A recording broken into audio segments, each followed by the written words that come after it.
Hello everyone, welcome back to another episode of galaxy shattering load. तो इससे पिछले वाले एपिसोड में हमने देखा था कि जियांग हान उसके साथियों के साथ दूसरी सिटी में खाना पहुंचाने के लिए जा रहा था, लेकिन रास्ते में से सत्यान उनके ऊपर अटैक कर देती है। तो जियांग हान उससे फाइट करके जान से मार देता है, जिसके बाद उसने उसके शैडो स्नेक की एबिलिटी को भी पा लिया था। अब ये उनकी जर्नी को वापस से स्टार्ट कर देते हैं। तो इसी के साथ अपने आज के एपिसोड 19 के स्टार्ट हो जाते हैं और हम लोग देखते हैं कि इनके ऊपर अटैक होने की वजह से काफी ज्यादा लेट हो गए थे और सिटी में टाइम पर नहीं पहुंच पाते। तो ये लोग डिसाइड करते हैं कि ये लोग पास में मौजूद एक इन में रुकेंगे और ये लोग वहाँ पे इन में आ जाते हैं और थोड़ी सी वाइन ऑर्डर करते हैं। खाना भी ऑर्डर करते हैं, लेकिन उसे टाइम लगना था, तब तक वाइन से काम चलाते हैं। यहाँ पर हम लोग देखते हैं वाइन आते ही अपना पिग काफी ज्यादा इंटरेस्टेड हो जाता है और वो उसे भी ड्रिंक करना चाह रहा था और वो जियांग लैंग के साथ लड़ाई करने लगता है कि मुझे चाहिए बट तुरंत। दूसरी तरफ हम जियांग हान को देखते हैं, उसके साथ वेट्रेस फ्लर्ट करने लगती है और कह रही थी तुम इतने ज्यादा हैंडसम हो, हैंडसम तुम्हारा नाम क्या है। लेकिन ये उसे दूर करके बोलती है कि हमारा खाना कहाँ पे है। तो वेट्रेस बोलती है मैं आपका खाना लेके आती हूँ और वो यहाँ से चली जाती है। बट हम लोग देखते हैं कि इस वेट्रेस के साथ कुछ तो गड़बड़ है। इधर सारे साथी आपस में बातचीत में बिजी हो जाते हैं और जियांग लैंग जियांग हान से मजाक मजाक में पूछ ही लेता है कि तुम्हें कौन पसंद है। वो समझ गया था कुछ गलत बोलने वाला था, तो वो बोलता है कि वो वाली आंटी कौन थी जो तुम्हारे पीछे पड़ी थी। और इतनी देर में ये भी बोली पड़ती है कि हाँ वो लड़की डॉग सिटी से तुम्हारा पीछा कर रही थी। या वो तुम्हें सच में तो पसंद नहीं करती थी, लेकिन मुझे तो वो बिल्कुल ही पसंद नहीं थी। और वो ऐसे उसके सिर चढ़ के बोल रही थी और जियांग हान भी कहता है ठीक है हमारे बीच में कुछ नहीं था। वो बताने लगता है कि प्रॉब्लम ये नहीं है कि वो मेरा पीछा कर रही थी, प्रॉब्लम ये है कि वो हम सब का पीछा कर रही थी, जैसे कि कोई अपनी पूरी टीम को खत्म करना चाहता हो। तो ये कंफ्यूज होकर पूछती है हमारी टीम को भला कोई क्यों मारना चाहेगा। तो वो बताता है कि पवेलियन मास्टर ने तुम्हें ऑर्डर भेजा था कि खाना डिलीवर करना है दूसरी सिटी में। खाना तो हमेशा से ही डिलीवर होते आया है, लेकिन इस बार हमें ये काम मिला तो जाहिर सी बात पवेलियन मास्टर इस काम को सीक्रेटली कराना चाहती थी। लेकिन उस लड़की को कैसे पता चली ये बात। तभी इनका खाना यहाँ पर आ जाता है और ये लोग फिर से बात करने लगते हैं कि किसी ने खबर लीक कर दी होगी, यानी कि हॉल में ही कोई ऐसा है जो इनकी टीम को टारगेट कर रहा है। और इनका पहला शक सीधा जिन माओ के ऊपर जाता है और हानशी के ऊपर। हानशी के पास भी काफी अच्छा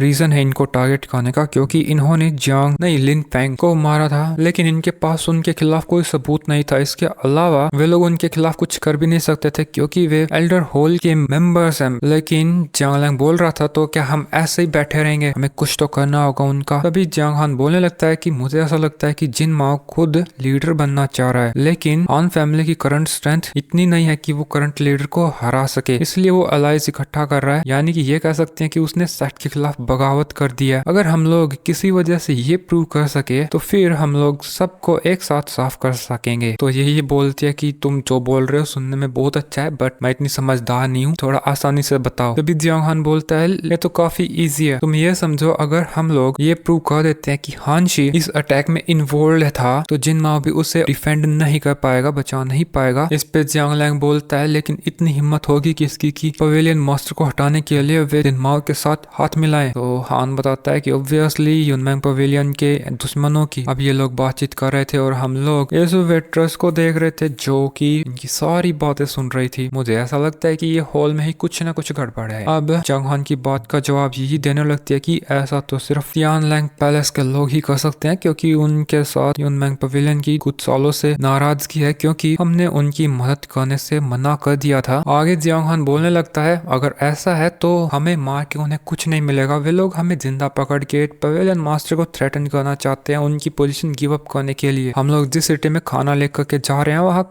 खाने की कमी है और इस बात को तियान लैंग पैलेस भी अच्छे से जानती होगी, इसीलिए पवेलियन मास्टर हमें इस काम को सीक्रेटली करने के लिए कह रही थी। अगर वहाँ खाना नहीं पहुंचा वो सिटी भी पवेलियन मास्टर के खिलाफ हो जाएगी और उनके खिलाफ अब सभी हैं, कोई उनका साथ नहीं देगा और उन्हें हटना पड़ेगा। इतनी देर में यहाँ पर वो वेट्रेस लेडी आ जाती है और कहने लगी थी वाह वाह, बातों बातों में ही तुमने हमारा सारा प्लान चौपट कर दिया, लेकिन क्या तुम लोग अब हमसे नहीं बचोगे। और वो उसकी पावर रिवील करती है वो जो कि पूरे इनको हिला देती है। जियांग हान तुरंत ही उसके ऊपर अटैक करता है, लेकिन वो लड़की उन पेपर कटआउट्स में कन्वर्ट होकर बिखर जाती है और सामने तियान जिन बन के वापस आती है और कहती है हेलो हैंडसम, और उसके ऊपर अभी अटैक करने लगी थी। और उसके जियांग हान पे अटैक करते ही वो अचानक से उसके साथियों से अलग हो जाता है। ये पूछने लगती है कि तुमने उसे कहाँ पे भेजा। तो तियान जिन बोलती है उसकी चिंता छोड़ो, पहले तुम्हारी चिंता करो। और वो दो उसके एल्डर्स को बुला के इनके ऊपर हमला करने के लिए भेज दिया और ये लोग इन सब के ऊपर टूट पड़ते हैं। सारे के सारे फाइट करने लगे थे। हम लोग ब्रदर मैंग को देखते हैं, उस एल्डर का एक ही पंच उसे बहुत ज्यादा इंजर करके बेहोश कर देता है और फिर तो सिस्टर बिंग उनके साथ फाइट करने लगती है और उसका साथ जांग लैंग देता है, लेकिन वे दो एल्डर उसको रोक लेते हैं, एक अटैक करते हैं और वो भी ढेर हो जाता है। ये और सिस्टर बिंग भी अटैक करने की कोशिश करते हैं फिर से, लेकिन सरवाइव नहीं कर पाती। उनका जो बीस्ट अटैक था वो काफी ज्यादा पावरफुल था, सिस्टर पिंक को इंजर कर देता है। वो यही को बोल रही थी तुम यहाँ से भाग जाओ, मदद लेके आओ, लेकिन वो तो बोल रही थी हम मरेंगे तो साथ मरेंगे। अब तक